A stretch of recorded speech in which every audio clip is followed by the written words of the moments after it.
बर्बरीक, जो कहलाए खाटू श्याम।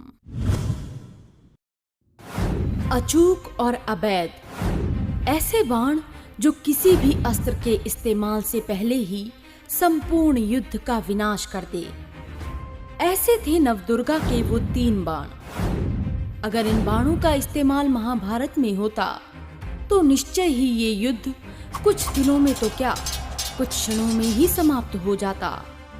जी हाँ, हम बात करने जा रहे हैं भीम और हिडिंबा के पौत्र और घटोत्कच के पुत्र बर्बरीक की।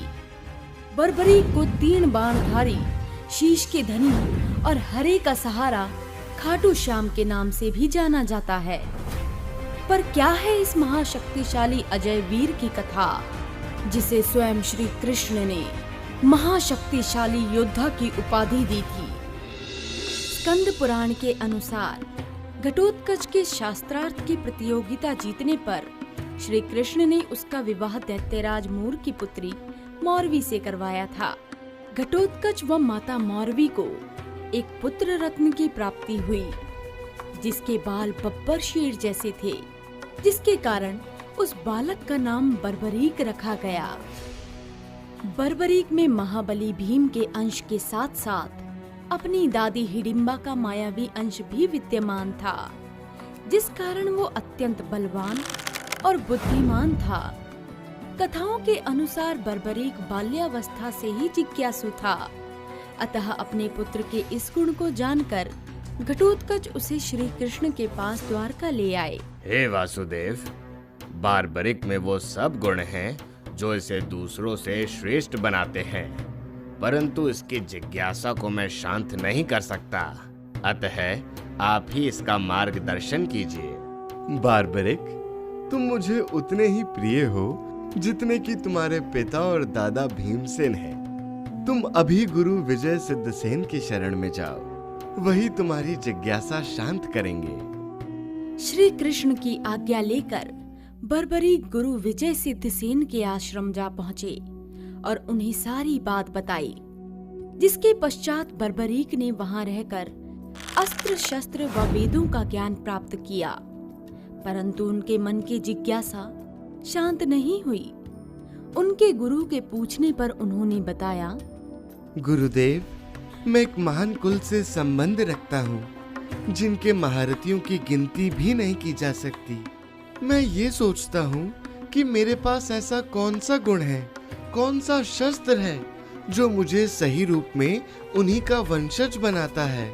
अपने शिष्य की इतनी विचित्र जिज्ञासा को जानकर गुरु भी अचंभित रह गए और इसके पश्चात उन्होंने बर्बरीक को नवदुर्गा की आराधना करने का आदेश दिया और ये कहा कि तुम्हारी जिज्ञासा केवल जगत जननी ही शांत कर सकती है। कई वर्षों तक बर्बरीक ने माँ दुर्गा की घोर तपस्या की और उन्हें प्रसन्न किया। बर्बरीक की तपस्या से प्रसन्न होकर माँ दुर्गा प्रकट हुई और बोली, वीर बर्बरीक, तुम्हारी तपस्या पूर्ण हुई। बोलो, क्या वरदान चाहिए तुम्हें? माँ, मैं आपसे ऐसा दिव्य अस्त्र चाहता हूँ जो अर्जुन के बाणों की तरह अचूक और भीमसेन के बल की तरह महाशक्तिशाली हो। मुझे ऐसे अस्त्र का वरदान दीजिए जो आज से पहले ना किसी के पास था और ना ही मेरे बाद किसी के पास होगा। तथास्तु। इसके पश्चात आशीर्वाद स्वरूप माँ दुर्गा ने बर्बरीक को 3 अभेद बाण दिए, जिससे वो कुछ क्षणों में ही किसी भी युद्ध को समाप्त कर सकता था। इतने शक्तिशाली बाणों को पाकर बर्बरीक सबसे पहले अपनी माँ मौरवी के पास पहुँचे और बोले, माँ, मेरी बरसों की जिज्ञासा आज शांत हो गई है। अब मैं अपने आप को पूर्ण रूप से पांडवों के कुटुंब का देखता हूँ। ये 3 बाण इतने शक्तिशाली हैं कि अब मुझे कोई भी पराजित नहीं कर सकता। तुम्हें प्रसन्न देखकर मैं भी प्रसन्न हूँ पुत्र, पर मुझे एक वचन दो कि तुम सदैव कमजोरों के पक्ष में ही युद्ध लड़ोगे। बर्बरीक ने बिना सोचे समझे अपनी माता को ये वचन दे दिया और महाभारत के युद्ध में भाग लेने के लिए अपने नीले घोड़े पर सवार होकर कुरुक्षेत्र की ओर निकल पड़े। महाभारत की कथा के अनुसार सभी पांडव इस विचार से ग्रसित थे कि कौरवों की महाविशाल सेना के सामने उनकी सेना तिनके मात्र है कि तभी वहां बर्बरीक आ पहुँचे और अपने सभी बड़ों को ये आश्वासन दिलाया कि उसके असीम बल और 3 अभेद बाणों से वो शत्रु की अनगिनत सेना का भी अकेले ही वध कर सकते हैं। जब ये बात श्री कृष्ण को पता चली तो वो बर्बरीक के इस कथन को परखने के लिए उसके पास जा पहुँचे और बोले, पुत्र बार्बिक, मैं अभी इस युद्ध में भाग लेने वाले सभी महारथियों से मिलकर आ रहा हूँ। मैं ये जानना चाहता था कि कौन सा महारथी इस युद्ध को अकेले ही कितने समय में समाप्त कर सकता है। कृष्ण बर्बरीक को बताते हैं कि पितामह भीष्म 20 दिनों में, गुरु द्रोण 25 दिनों में, कर्ण 24 दिनों में और अर्जुन 28 दिनों में अकेले ही महाभारत का युद्ध समाप्त कर सकते हैं। हे वासुदेव, वे सभी महारथी हैं और मैं उनकी शक्तियों पर कोई संदेह नहीं करता, परंतु मैं अपने इन 3 बाणों से पल भर में ही दुश्मन की सेना को समाप्त कर सकता हूँ। और वो कैसे? बर्बरीक कृष्ण को बताते हैं कि ये 3 बाण उन्हें नवदुर्गा से प्राप्त हुए हैं। पहला बाण शत्रु को चिन्हित करता है, चाहे फिर वो कहीं भी छिपा हो, और दूसरा उन अंकित निशानों को भेद देता है, और तीसरा इस्तेमाल किया तो सभी का सर्वनाश निश्चित है।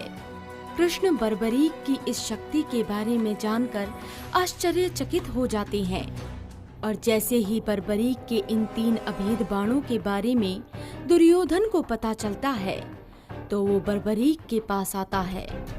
उस समय बर्बरीक ध्यान मुद्रा में बैठे थे। दुर्योधन ध्यान में बैठे हुए बर्बरीक को अपनी गदा से मारने का प्रयास करता है, परंतु अंगराज कर्ण उसे ये कहकर रोक देते हैं कि किसी निहत्थे और ध्यान में बैठे को मारना सबसे बड़ा अपराध है। बर्बरीक के बाणों के बारे में जानकर पांडवों में अत्यंत उल्लास था, परंतु श्री कृष्ण को बर्बरीक की शक्ति और उसके वचन की चिंता सताए जा रही थी जो उसने अपनी माँ को दिया था, जिसके लिए श्री कृष्ण बर्बरीक के पास जा पहुँचे और उन्हें पीपल के सभी पत्तों को अपने बाणों से भेदने को कहा। जब बर्बरीक अपने मंत्रों से दैविक बाणों को जागृत कर रहा था, तब श्री कृष्ण ने पीपल का एक पत्ता अपने पैर के नीचे छिपा लिया। बर्बरीक ने पहला तीर छोड़ा और सभी पत्तों को अंकित कर दिया, और उसने क्षण भर में ही सभी पत्तों को भेद डाला। वही तीर अंत में श्री कृष्ण के पैरों के पास आकर चक्कर लगाने लगा, जिससे श्री कृष्ण समझ गए कि अगर बर्बरीक दुर्योधन के पक्ष से लड़ा तो वो पांडवों को कहीं भी छिपा ले, उसके बाण उन्हें ढूंढकर मार ही डालेंगे। वीर बर्बरीक, मेरा एक प्रश्न है जिसका जवाब केवल तुम ही दे सकते हो। तुमने अपने माता को वचन दिया है कि तुम सिर्फ कमजोर की तरफ से ही लड़ोगे, तो तुम्हारे पहले वार के बाद तो दुर्योधन कमजोर हो जाएगा, अतः उसके बाद तुम उसकी तरफ से अपने कुटुंब के विरुद्ध खड़े होगे। मेरा वचन तो यही कहता है वासुदेव। इस तरह तो तुम दोनों दलों के बीच में झूलते ही रहोगे और अंत में सब मर जाएंगे और बचोगे तो केवल तुम। फिर धर्म युद्ध का निर्णय क्या होगा? तो आप ही बताइए, मैं क्या करूं केशव? आप मेरे गुरु भी हैं और बड़े भी। आपने सदैव ही मेरा मार्गदर्शन किया है। आप जो भी कहेंगे वो मुझे स्वीकार होगा।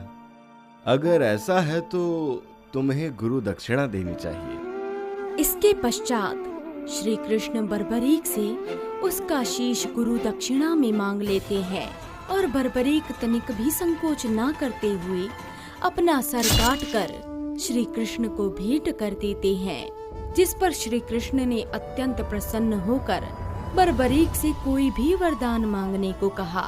और बर्बरीक बोले, हे श्री कृष्ण, मेरी इस महाभारत के युद्ध को देखने की बड़ी इच्छा है। कृपया कर मुझे ऐसा वरदान दीजिए कि मैं संपूर्ण युद्ध को देख सकूं। हे वीर बार्बरिक, तुम महान हो। मैं तुम्हें आशीर्वाद देता हूं कि तुम्हारी आंखें सारा युद्ध हर बारीकी से देखेंगी। तुम सब कुछ साफ साफ सुन पाओगे और तुम्हारी बुद्धि दोनों पक्षों को समान रूप से आंकेंगी।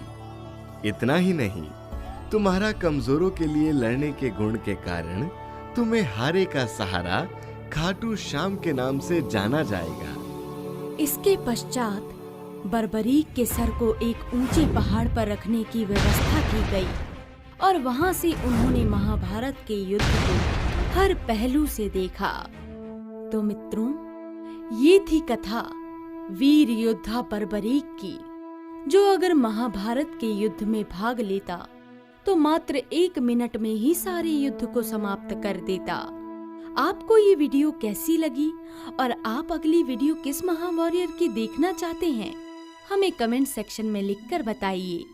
और अगर आपने हमारे चैनल को अभी तक सब्सक्राइब नहीं किया है तो अभी कीजिए और हाँ, बेल आइकन को दबाना मत भूलिएगा। ओम नमः शिवाय।